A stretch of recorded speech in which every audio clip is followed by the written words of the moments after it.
presented by Ma Music Recording Studio, Ladania.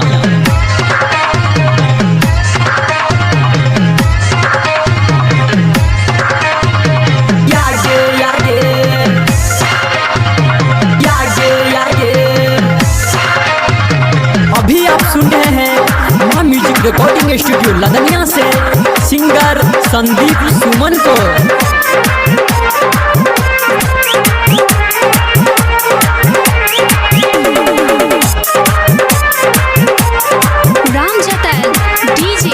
Mixing centre Janakpur Dham Nepal. DJ Ramjatan mixer सक्कर मचा बेहल्ला, DJ Ramjatan mixer सक्कर मचा बेहल्ला। जब जब गीत एकर बाजे छौरा सब नाचे आगे आगे, छौरी सब खड़ा होके ताके छौरा सब नाचे आगे आगे।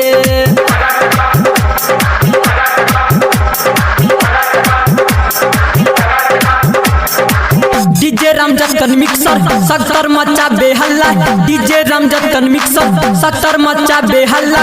जब जब गीत एकर बाजे छौरा सब नाचे आगे आगे, छौरी सब खड़ा होके ताके छौरा सब नाचे आगे आगे।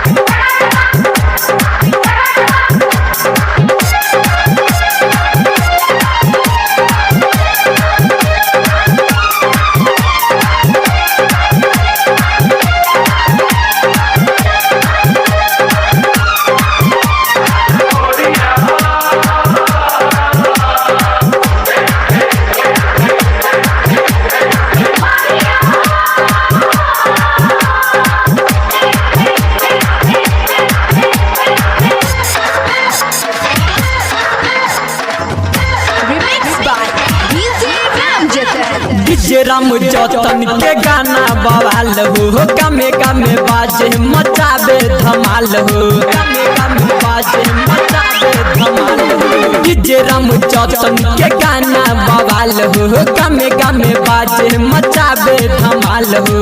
डीजे पर छौरा सब कमर हिलाबे, डीजे रामजतन के गीत बजाबे, छौरी के दिल धड़काबे छौरा सब नाचे आगे आगे, छौरी सब खड़ा होके ताके छौरा सब नाचे आगे आगे।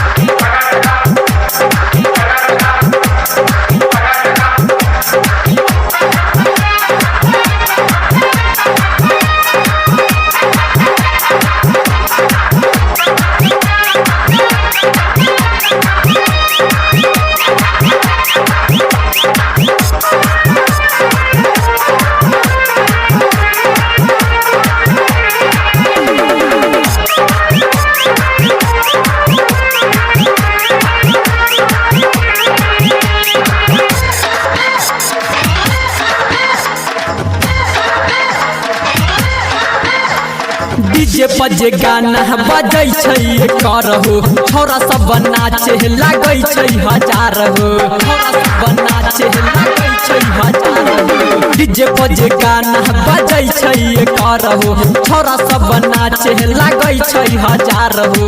डीजे रामजतन सा नन्नल रहबे, संदीप सुमन के गाना बजाबे, छौरी के मन ललचाबे छौरा सब नाचे आगे आगे, छौरी सब खड़ा होके ताके छौरा सब नाचे आगे आगे।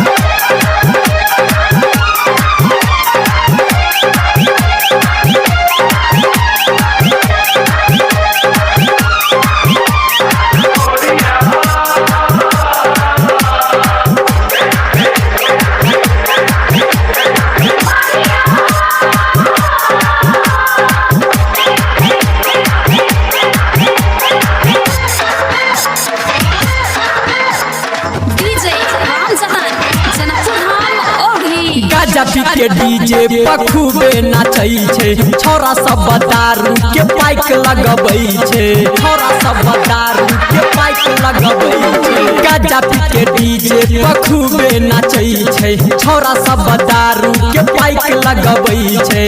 रोज के रोज ही नकुर घुमै छै, सती सभी मनीषा रोज मिलई छे संदीप के गाना बजाबे छौरा सब नाचे आगे आगे छौरी सब खड़ा होके ताके छौरा सब नाचे आगे आगे